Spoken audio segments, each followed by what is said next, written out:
মাধবীলতা গাছটা দেখলেই আমি কেন জানি একটু ছোটোবেলায় হারিয়ে যাই। কেন জানেন?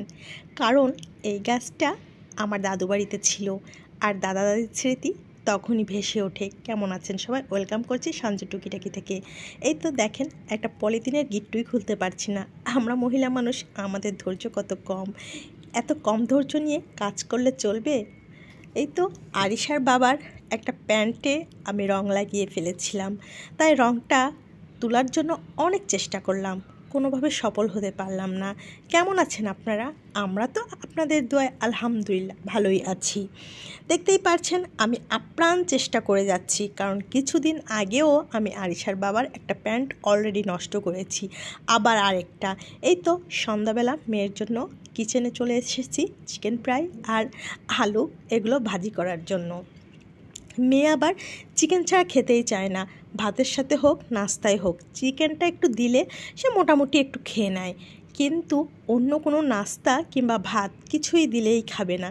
তাই আর কি করার, চিকেনের উপর নির্ভর করে চিকেনটাকেই একমাত্র নাস্তা আর খাবার হিসাবেই নিয়েছি।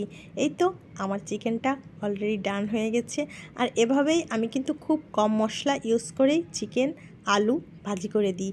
আর এখানে দেখেন আমি একটু সিঁড়ি দিয়ে উপরে যাচ্ছিলাম, আর তখনই এখানে ইনি বসে আছেন, কিন্তু সরবেন না।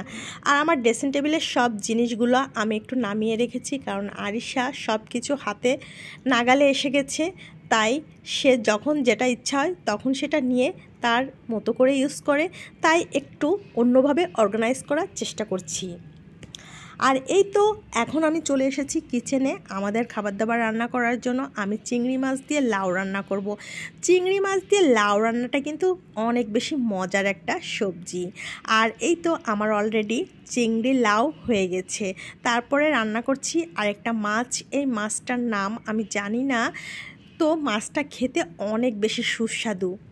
মাছটা সামুদ্রিক মাছ, হয়তোবা আরিশার বাবা এনেছে। এই মাছটা রান্নার প্রসেসিং একেবারে ইজি। জাস্ট আপনি মশলাটা ভালো করে কষিয়ে মাছগুলো ওই মশলার ভিতর দিয়ে একটু ভাজি করে নিয়ে একটু ঝোলের পানি দেওয়ার পরে গা মাখা ঝোলটা রাখলেই আপনার এই মাছটা খেতে মজা লাগে।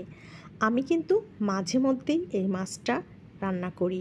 আর এই তো এখানে চলে এসেছি আমি আর একটু উস্তা ভাজি করার জন্য।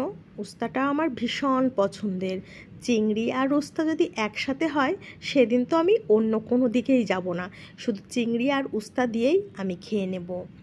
আমার মতো এরকম কারা কারা আছেন যে চিংড়ি মাছ আর উস্তা একসাথে হলে আর কোনো দিকে যান না, বলেন তো দেখি।